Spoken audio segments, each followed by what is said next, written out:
सूबे के मुखिया योगी आदित्यनाथ भले ही प्रदेश को भ्रष्टाचार मुक्त करने की बात कर रहे हैं और बड़े बड़े दावे भी कर रहे हैं, वादे भी कर रहे हैं, लेकिन उन्हीं के अधिकारी उनके इन वादे और दावों पर पलीता लगाते हुए दिखाई दे रहे हैं। मेरठ के आवास विकास की बात करें तो आवास विकास में इन दिनों रिश्वतखोरी का बोलबाला है।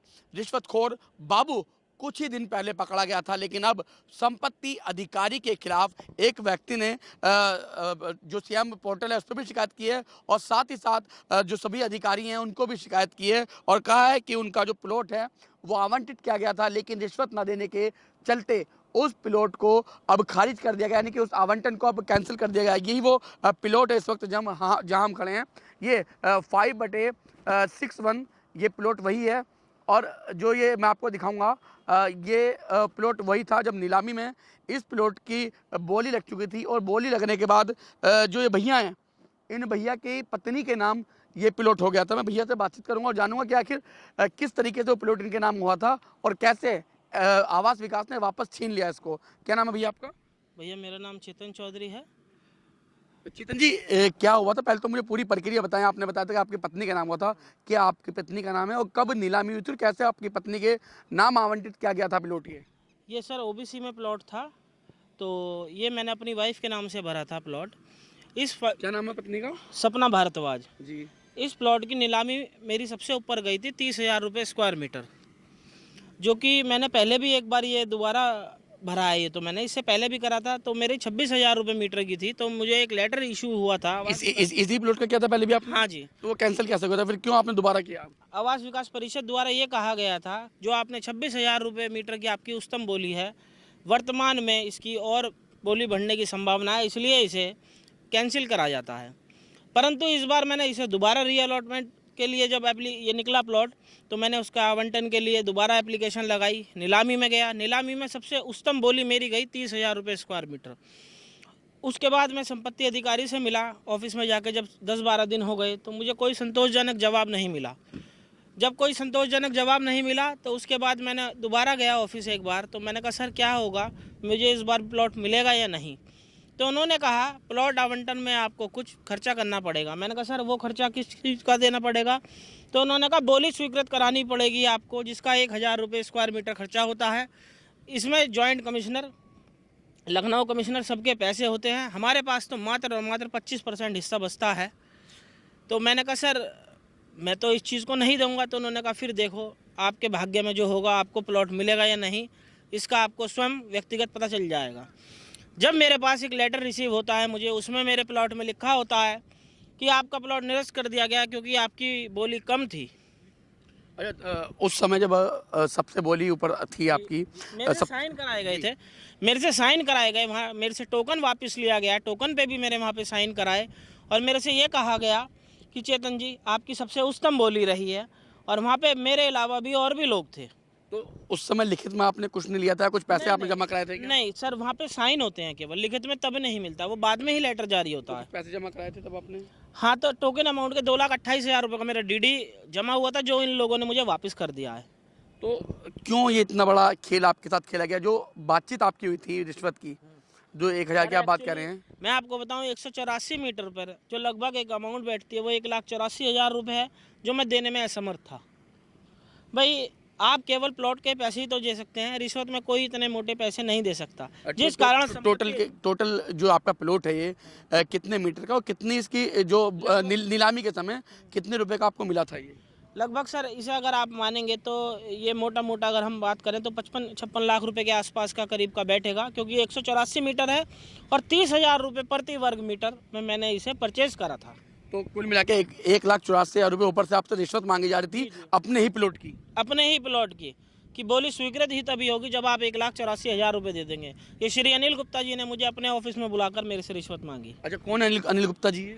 ये अनिल गुप्ता जी ईएमओ मेरठ हैं, संपत्ति अधिकारी। अच्छा, जो आपसे रिश्वत मांगी, क्या फोन पे मांगी, आपसे सामने मांगी? कोई आपके पास सबूत ऐसा कुछ? सामने साक्ष्य था। मैं जब मिलने गया था वहाँ पे, तो मुझे वहाँ के मैंने पूछा कि ऐसे ऐसे भाई मेरा प्लाट कैंसिल हो गया, मेरा डीडी कहाँ मिलेगा? तो मैं जब ऑफिस में गया तब मेरे से बात हुई दोबारा में।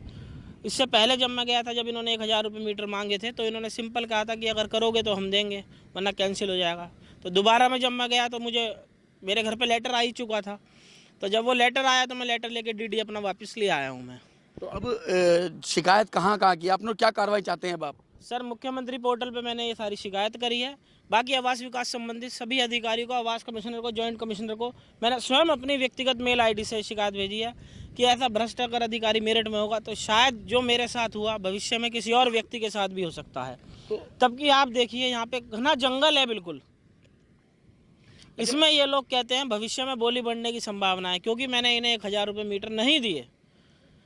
और अगर आप इसके अलावा मुझे एक दो पता चला है ऑफिस से भी, जहाँ पौछ इलाका है, आई ब्लॉक जैसी जगह, ई ब्लॉक जैसी जगह, वहाँ कुल इन अनिल गुप्ता जी ने लगभग मैं एक्यूरेट तो फिगर नहीं बता पाऊंगा, पर लगभग 400 रुपये स्क्वायर मीटर ऊपर में प्लाट आवंटन कर दिया। क्यों ऐसा क्यों किया उन्होंने वहाँ पर जो पोस्ट कॉलोनी है? सर देखिए, मैं किसी के लिए कहना तो नहीं चाहूँगा और ना मैं इसके लिए कोई किसी के पे आरोप लगाऊंगा, क्योंकि मुझे नहीं पता उन्होंने उनके पीछे क्या कारण रहा, किस लिए उन्होंने स्वीकृत करी। चेतन जी ये बताएं, ये तो आपकी प्रोडक्ट की बात है, क्या इसके अलावा भी कुछ लग रहा है आपको? आप एक दो लोगों से और मिले होंगे, आप ही की तरह और लोगों के साथ भी छल किया गया होगा?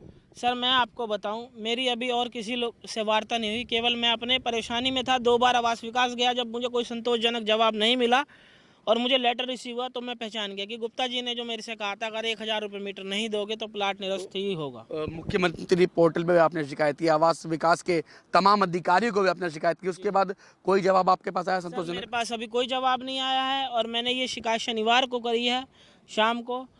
और मेरी माननीय कमिश्नर साहब से भी यही अनुरोध है कि इसकी जांच कमेटी करा के इसकी जांच कराई जाए, श्री अनिल गुप्ता जी की जांच कराई जाए, क्योंकि इन्होंने जैसा मेरे साथ करा है भविष्य में किसी और के साथ ना करें। तो इतने दिन बीत गए तब भी आपकी शिकायत का कोई जवाब नहीं आया आपके पास? सर नहीं आता है, कार्रवाई नहीं होती, तो अब अगला स्टेप आपका क्या होगा? किस तरीके से आप?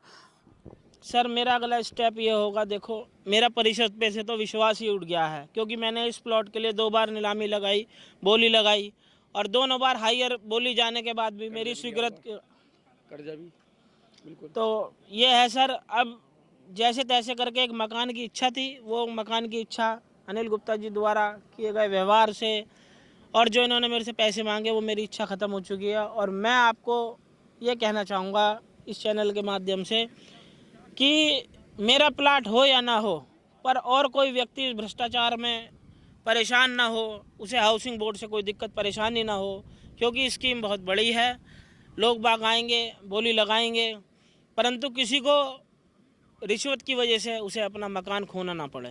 तो बिल्कुल चेतन जी हमारे साथ हैं। चेतन जी ने अपनी पत्नी के नाम से ये प्लॉट आवंटन कराया था और इससे पहले भी जब उन्होंने नीलामी में भाग लिया था तब भी उनके नाम में आवंटन हुआ था, लेकिन वो किसी तरह रद्द कर दिया गया था। लेकिन उनको नहीं पता था कि दोबारा आवंटन होने के बाद फिर रिश्वतखोरी की भेंट उनका ये प्लॉट चढ़ जाएगा और उनको फिर आवास विकास के चक्कर काटने पड़ेंगे, अधिकारियों के चक्कर लगाने पड़ेंगे और पैसे ना देने पर फिर उनका आवंटन निरस्त कर दिया जाएगा। जिसके बाद अब लगातार अधिकारियों के चक्कर काट रहे हैं। खुद मुख्यमंत्री पोर्टल पे भी इन्होंने शिकायत की है, लेकिन अभी तक कोई भी संतोषजनक जवाब नहीं आया है। अब देखना ये होगा कि आखिर चेतन जैसे कितने लोग और ऐसे भटक रहे हैं जो आवास विकास के भ्रष्टाचार की भेंट चढ़ रहे हैं और कितने लोगों को टाइम से इंसाफ मिल पाता है और चेतन को उनका प्लॉट वापस मिलेगा या नहीं मिलेगा, ये देखने वाली बात होगी। मेरठ से राजन के साथ लोकेश टंडन, लाइव टुडे।